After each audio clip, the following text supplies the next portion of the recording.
नमस्कार दोस्तों, मैं हूं नवीन पाटीदार और आप देख रहे हैं वॉइस ऑफ एमपी। वॉइस खास कार्यक्रम हीरोज़ ऑफ एमपी में मेरे साथ मौजूद है महेंद्र देवधर डॉक्टर साहब। उनसे बात करेंगे क्योंकि जिस तरीके से कोरोना काल में हमने और आपने देखा कि एक बड़ी संख्या में कोरोना काल में नीमच में पॉजिटिव मरीज और साथ ही मौत का आंकड़ा लगातार बढ़ता जा रहा था। सीटी स्कैन के लिए लोग जिस तरीके से परेशान हो रहे थे और बड़ी संख्या में लोग जो है सीटी स्कैन कराने के लिए भाग रहे थे। तो वहीं बात करते हैं डॉक्टर साहब महेंद्र देवधर से, किस तरीके की उन्होंने कोरोना काल में मरीजों को लेकर किस तरीके से हालात देखे, किस तरीके की स्थितियाँ थी, बात करते हैं। डॉक्टर साहब, अगर बात किया है तो फर्स्ट व्यू जब आई थी तो किस तरीके से आपने पहली बार जब सुना होगा कोरोना आ गया अपने नीमच में, तो किस तरीके से आपको महसूस हुआ और कैसा दृश्य आपने देखा? मतलब जो 2020 का जो कोरोना आया था उसमें पेशेंट की मोर्टेलिटी भी कम थी और रेस्पिरेटरी सिम्टम्स इतने ज़्यादा नहीं थे, वो ज़्यादातर रिकवरी हो रही थी। और जो मतलब उसके पहले जो सेकंड जो वेव आई उसमें ये हमने देखा कि रेस्पिरेटरी सिम्टम्स ज़्यादा थे, मतलब सांस की तकलीफ लोगों को ज़्यादा थी और उसमें मतलब उसका प्रोग्नोसिस भी ज़्यादा अच्छा नहीं रहा। कुछ पेशेंट उसमें बच नहीं पाते थे जिसको कोई बीमारी होती थी वो। डॉक्टर साहब, अगर बात की जाए तो जैसे बड़ी संख्या में मरीज सिटी स्कैन कराने के लिए परेशान हो रहे थे, परिजन परेशान हो रहे थे। कभी कभी ऐसा भी हुआ कि विवाद की स्थितियां भी पैदा हुई कि पहले हमारा कर दो, पहले हमारी कर दो, पहले हमारे परिवार की कर दो। क्या किस तरह का दृश्य होता, किस तरीके से उन लोगों ने आपने उन लोगों को सेट किया? नहीं, एक्चुअली क्या होता है कि हर चीज़ का एक सीमा होती है। मशीन एक है ना, उस पर एक बार में एक ही पेशेंट लेट पाएगा। ऐसा तो है नहीं कि एक साथ हम सबके ऊपर छड़ी घुमा दें, है ना, और सबके साथ बीमारी एक साथ आई है। और मशीन की भी एक सीमा होती है, इसको हम लगातार नहीं चला सकते, बीच में बंद भी करना पड़ता है, नहीं तो गर्म होकर ट्यूब ख़राब हो जाती है। बीच में तो हमारी एक बार उसी दौरान बीच में तो वो चीज़ होती है, तो वो चीज़ों को सबको रख के अपनी सीमा से काम हो पाता है, उसकी वो होती है। एक्चुअली सबका हो गया था, ऐसा नहीं है, पर लोग क्या करते हैं, चाहते हैं कि बाकी लोग रह जाए और हमारा पहले हो जाए, उसके चक्कर में वो नहीं हो पाता था बस। डॉक्टर साहब, ये हम खड़े इस वक्त, ये किस तरह की मशीन है, हमारे दर्शकों को बताइए यहाँ पर किस तरीके से काम होता है, थोड़ा हमें बताइए। ये सिटी स्कैन मशीन है। इसमें क्या होता है कि बॉडी का जो है ना, मतलब क्रॉस सेक्शनल इमेजिंग अपन कर सकते हैं। उसमें हॉरिजेंटल, ट्रांसवर्स, वर्टिकल सभी तरह से इमेजेस ले सकते हैं। इसको कहते हैं सिटी स्कैन एक्चुअली। अच्छा, उस समय कोरोना काल में जो लोग सिटी स्कैन कराने आ रहे थे, तो क्या माना जाए यही वही मशीन है जिसके ऊपर सिटी स्कैन की जा रही थी? हाँ बिल्कुल, यही मशीन थी। ये हमने अभी 2 साल पहले ही लगाई थी और इसके फंक्शन ज़्यादा अच्छे थे। डॉक्टर साहब, अगर बात की जाए तो कोरोना काल में जिस तरीके से पहला मरीज आपने सुनने में आया होगा, और क्या आपको उस लहर को देख के क्या आपको डर नहीं लगा कि कभी हमारा स्टाफ पॉजिटिव हो जाए, कभी हम संक्रमित हो जाए? तो ऐसा कुछ आपको मन में ऐसा कुछ लगा हो? स्वाभाविक है, ये तो होता ही है, सबके साथ होता है होता ही है। डॉक्टर साहब, अगर बात की जाए तो और कोरोना काल की बात की जाए तो किस तरह का एक दृश्य आपके दिमाग में होगा जो आप कोरोना काल में, वो दृश्य आज भी आपको याद आता होगा कि उस समय कोरोना काल में और कोरोना की जिस तरह की स्थिति आपने देखी थी, मौत का आंकड़ा बढ़ता जा रहा था, पॉजिटिव की संख्या बढ़ती जा रही थी, आपके क्लिनिक के बाहर जो बड़ी भीड़ थी, तो ऐसा कोई दृश्य आज भी याद है जो आपको दिन में कभी भी याद आ जाता है? हाँ, वो तो बड़ा भयावह दृश्य था। उस समय क्या हुआ कि जो मरीजों की संख्या है ना एकदम बढ़ी, उससे ज़रा स्थितियाँ विकट हुई। उस समय जो है ना, स्वास्थ्य विभाग के लिए भी उन चीज़ों को मैनेज करना बहुत मुश्किल हो गया था।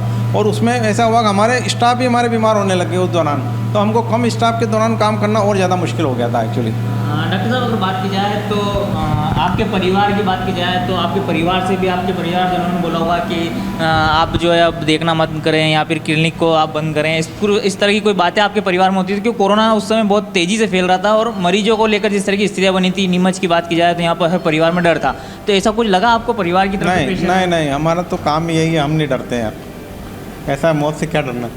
डॉक्टर साहब ने बड़ी बात कही है कि काम हमारा यही है और मौत से क्या डरना, क्योंकि जिस तरीके से स्थितियाँ हमने और आपने देखा था कोरोना काल में बड़ी संख्या में लोग पॉजिटिव हो रहे थे, मौत का आंकड़ा बढ़ता जा रहा था हर दिन।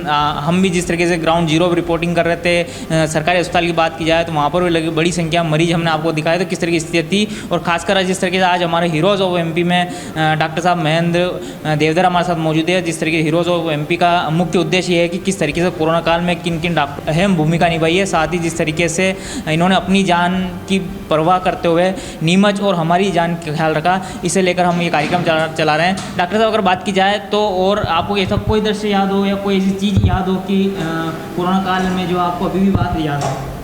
नहीं, कुछ ऐसे लोगों को भी अनएक्सपेक्टेड डेथ हुई जिसका भी हमें बहुत गम है। उसमें से कुछ तो हमारे बहुत नियर रिलेटिव्स की भी डेथ हो गई अचानक, जिसका हमें उम्मीद नहीं थी, पर अब वो उसके लिए कोई क्या कर सकता भगवान के आगे।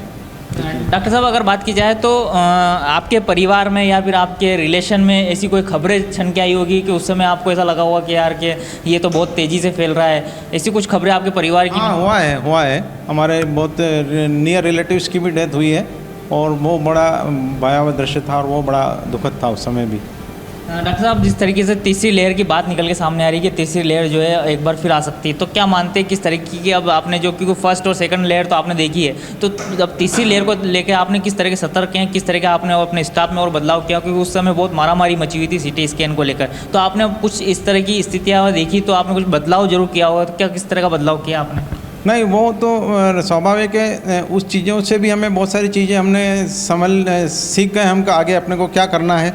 तो वैसे तो तीसरी लहर का मेरे को कोई उम्मीद नहीं आएगी, क्योंकि जो वैक्सीनेशन प्रोग्राम जो इतना अच्छा हुआ है उसकी वजह से तीसरी लहर आने की उम्मीद बहुत कम है ऐसा। डॉक्टर साहब अगर बात की जाए तो जिस तरह के सिटी स्कैन की एक महत्वपूर्ण उसमें भूमिका थी, हर मरीज सिटी स्कैन के लिए यहाँ पे आ रहा था और जिस तरीके से हमने और आपने देखा, तो क्या माना जाए कि बच्चों के लिए जिस तरह की बात निकल के आ रही है तो उनके लिए भी किस तरीके की आप बात हमारे दर्शकों को कहते हैं कि उनको किस तरह की केयर करनी चाहिए ताकि सिटी स्कैन तक की नौबत ना आए? बच्चों के लिए यही है कि उनका जो रेस्पिरेशन के थ्रू जो ये जो है ना खांसने छींकने वगैरह से ये बीमारी फैलती है, तो उस चीज़ से बचाव करें बच्चों का। ज़्यादा आउटडोर विजिट बच्चों की नहीं कराई जाए तो वो चीज़ें नहीं होगी। और अभी तो कुछ है नहीं इन्फेक्शन, ऐसा कोई डर वाली बात नहीं है ऐसा। डॉक्टर साहब एक और मेरा आखिरी सवाल आपसे कि आप किस तरीके से हमारे दर्शकों को आप तीसरी लहर को लेकर सतर्क रहने की बात कहेंगे, किस तरह के आप जो है उनको आपकी तरफ से बात कहेंगे कि अब जो है आपको और हमको मिलकर कोरोना ख़त्म नहीं हुआ, तो किस तरह की अपील आप करना चाहेंगे? ज़्यादा भीड़ भाड़ से बचे, ऐसे स्थानों से जाने से बचे, और अगर कोरोना का ऐसा कोई इंडिकेशन होता है या फैलने का या होता है तो पुनः मास्क का उपयोग ज़्यादा से ज़्यादा करना चालू कर दे। बस यही बचाव है उसका। और वैक्सीनेशन अगर किसी का रह गया तो वो वैक्सीनेशन ज़रूर करवाए, उसमें कोई पूर्वाग्रह नहीं होना चाहिए, यही चीज़ है।